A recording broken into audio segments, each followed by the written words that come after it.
Greetings, got a Dark Visions video for the Dark Necroborg. Gonna be using a water team today, and let's get right in.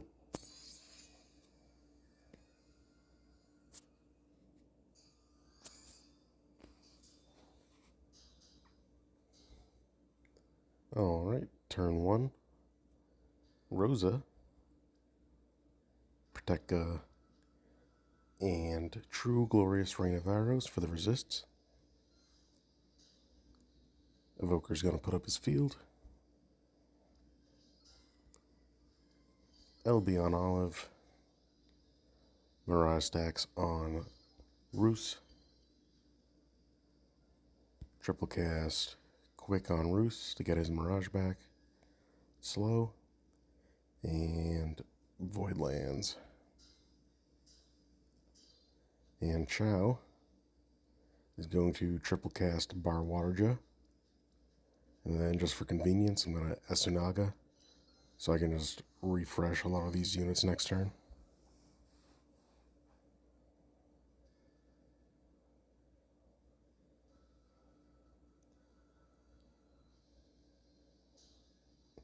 Alright, well the boss did sleep a couple of our units, but we did get a Lakshmi Synergy proc.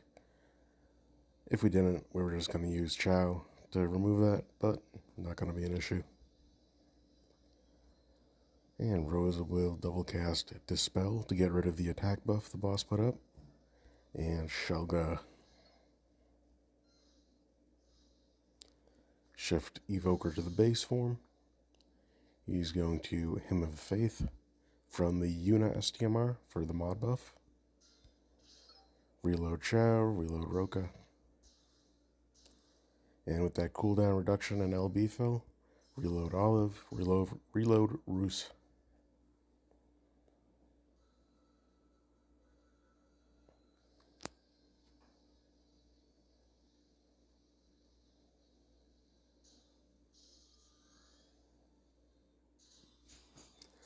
Alright, and we got the Lakshmi Synergy proc again. So, Rosa's going to SLB for the LB buff. Now, the boss does have a Spirit buff up, and we're going to get rid of that with a Holy Torch from Evoker. Chow has nothing to do, he's going to guard. Roka is going to use the Water VC on Evoker. And then Olive is going to use the Water VC on herself. And Roos does not have his Mirage of this turn. So what he's going to do, the only thing he can do, summon Fenrir, which is on Rosa. And that'll at least give us one stack of Mirage for the Elemental AoE.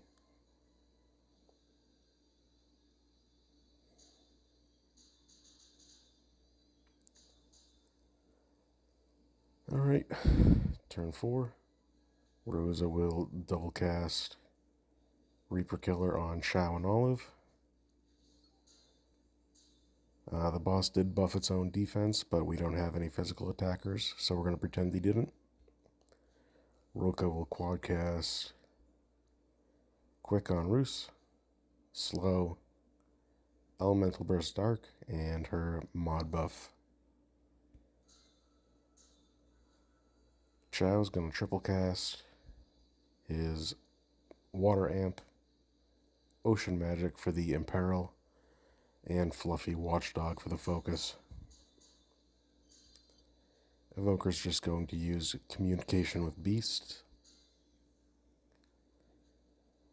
Olive is going to break the attack and magic, and the reason why the boss hasn't been losing those 80% breaks is because we could put them up with Obsidian Bracer.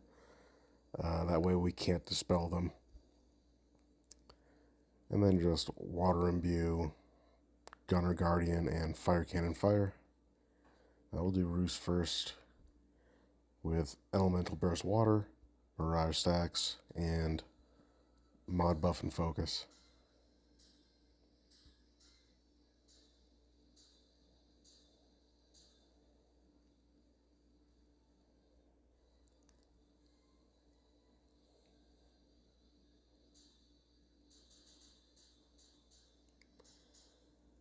Alright, and the burst turn, Olive SLBs, Chow SLBs, Roos SLBs, Evoker Shifts, LB, Roker Shifts, LB, Rosa Dual Casts, Reaper Killer, Roos, nope, and Roka. And then the training is going to be Olive and Chow. And then they're going to start off the chain, and then we'll finish off with the other three, who are all Bolting Strike. And let's see what happens.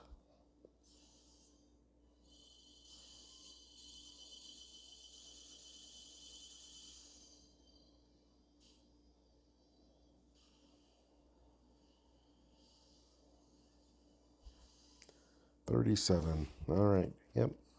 Continuing the tradition of low rolls on anything I record.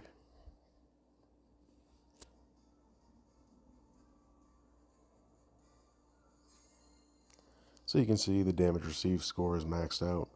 We did take a couple hits on Roos and Olive, but not enough to push us over the limit. Alright, yep, Chow's damage is super low. Roos is average, Olive's a little high, Roka's a little high, Evoker's super low, yep. Bad run, whatever.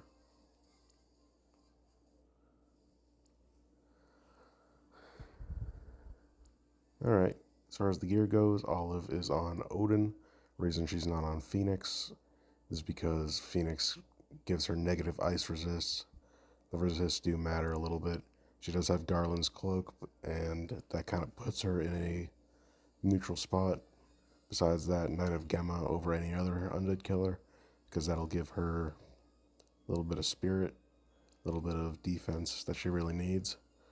And then Chow STMR rounds us off so that we can cap with Spectral Fields Forever and Soaring Legendary Dragon. Vision card is the Nickel BC. And yes, I do have two of them. Alright, Roos. No surprises here. He does need two sources of Magic True Dual Wield. So he has Malphases STMR, or TMR, and then the Magic Control Ring. I really like the Magic Control Ring here because it does give, oh wow, never mind. It gives all of the resists you don't need. I don't know why I thought that was helping. Anyways, he's on Ashura, so he does get the Dark and the Ice resist from that.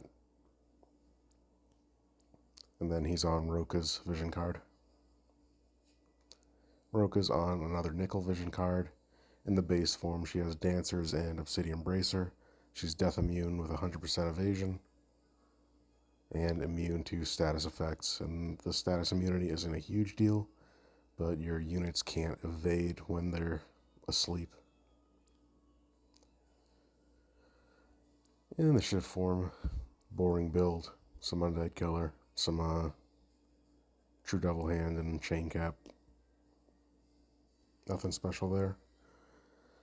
Chow, gear's really easy for undead. He doesn't need anything. He's on Bahamut and gets 50 from his TMR. And then he has 200 in the kit, so he's already capped out. So we're going to use all of his extra slots here. We have two sources of chain speed, which puts him at 500%. So his chaining weights are pretty bad, and we do need to start the chain off with Olive. And because we're starting it off with Olive, we have to start it off with Chow. So it helps out a lot.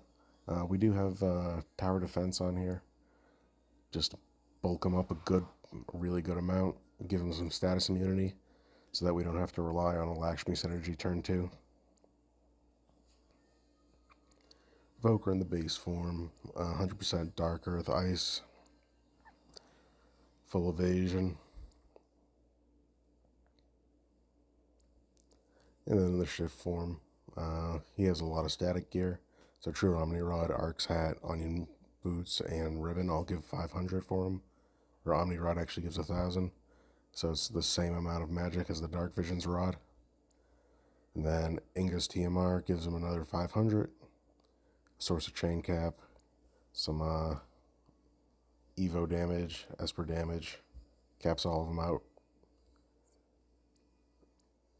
And then his build even lets him have Originator of the Final Summon, which gives a little bit of Esper stats for him. And then he's on Roka's Vision card. Rosa is built for Passive Provoke. No, she's not. Why is she on? Oh, built for Evasion. I don't have her Passive Provoking because it's really hard to get her stats where they need to be while also having 4 copies of Lakshmi Synergy. She's only at 95% evasion with this build. I think I have a build somewhere that lets her hit 100, but it's not a huge deal either way. If she does take a hit, it's only worth like 150 damage, and it hasn't been an issue, so I haven't ended up fixing it. But yep, 100 Dark, 100 Earth, 100 Ice, as much physical evasion as you can get, and then 4 copies of Lakshmi Synergy with 1 copy of Tifa's Glove, which gives a 30% counter activation boost.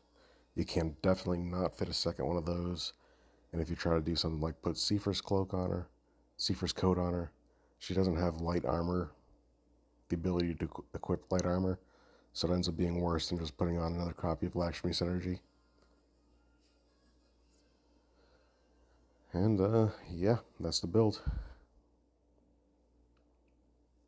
And the only reason Roka is on Shiva instead of Tetra, Tetra does technically give like 1 or 2 more magic than Tetra, but her resists in the base form while having Passive Provoke and the Obsidian Bracer and the Death Immunity. I wasn't able to build her without going negative Earth Resist, so I took the 2 magic hit. But that's the build. Good luck.